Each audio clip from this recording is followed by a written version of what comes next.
Cinema ప్రేమికులకు నమస్కారం. Second case of Sitaram ఇది 2021లో వచ్చిన సీతారాం బెనాయ్ కేస్ నెంబర్ 18 కి సీక్వెల్. ఇప్పుడు ఈ మూవీకి ప్రైమ్ వీడియోలో తెలుగు ఆడియో కూడా యాడ్ చేశారు. కాబట్టి సస్పెన్స్ థ్రిల్లర్ లవర్స్ తప్పకుండా ఒకసారి ట్రై చేయొచ్చు. మరి ఈ సినిమా ఎలా ఉంది, నిజంగా థ్రిల్ చేసిందా లేక స్లోగా అనిపించిందా, మన రివ్యూలో చూద్దాం.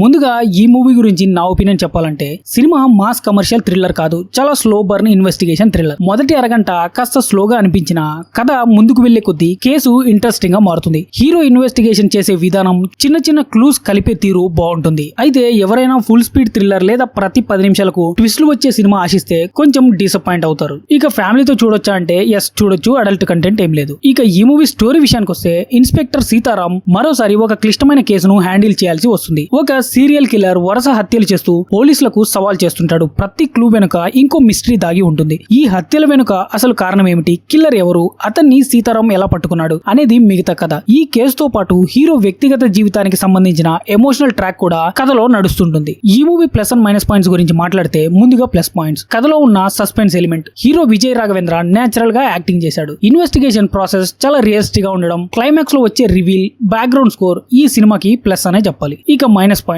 మొదటి భాగం చాలా స్లోగా అనిపిస్తుంది. కొన్ని సీన్స్ అనవసరంగా లాగిన ఫీల్ వస్తుంది. థ్రిల్ లెవెల్ ప్రతి ఒక్కరికి వర్క్ అవ్వకపోవచ్చు. కమర్షియల్ ఎంటర్టైన్మెంట్ కోరుకునే వారికి కాస్త బోర్ అనిపించే అవకాశం ఉంది. ఇక ఈ మూవీ గురించి ఫైనల్ వర్డిక్ట్ ఏంటంటే, మీకు investigation thrillers, crime mystery, serial killers అంటే ఇష్టం అయితే ఈ మూవీ ఒకసారి తప్పకుండా ట్రై చేయండి. ఫాస్ట్ ఫేస్డ్ థ్రిల్లర్ లేదా హై వోల్టేజ్ యాక్షన్ ఎక్స్పెక్ట్ చేస్తే ఈ మూవీ మీ అంచనాలకు తగ్గట్టు ఉండదు. ఇక ఈ మూవీకి నేనిచ్చే రేటింగ్ 3.75 అవుట్ ఆఫ్ 5. ఇది కేవలం నా ఒపీనియన్ మాత్రమే. ఇక ఈ మూవీని మీరు చూసుంటే మీకు ఎలా అనిపించిందో మీ అభిప్రాయాన్ని కామెంట్ సెక్షన్ లో తెలియజేయండి. ఈ వీడియో నచ్చినట్లయితే ఒక లైక్ చేసి, మరిన్ని మంచి కంటెంట్ వీడియోస్ కోసం మా ఛానల్ ని సబ్స్క్రైబ్ చేసి పక్కన ఉన్న బెల్ ఐకాన్ ని యాక్టివేట్ చేసుకోండి. Thank you for watching. జై హింద్.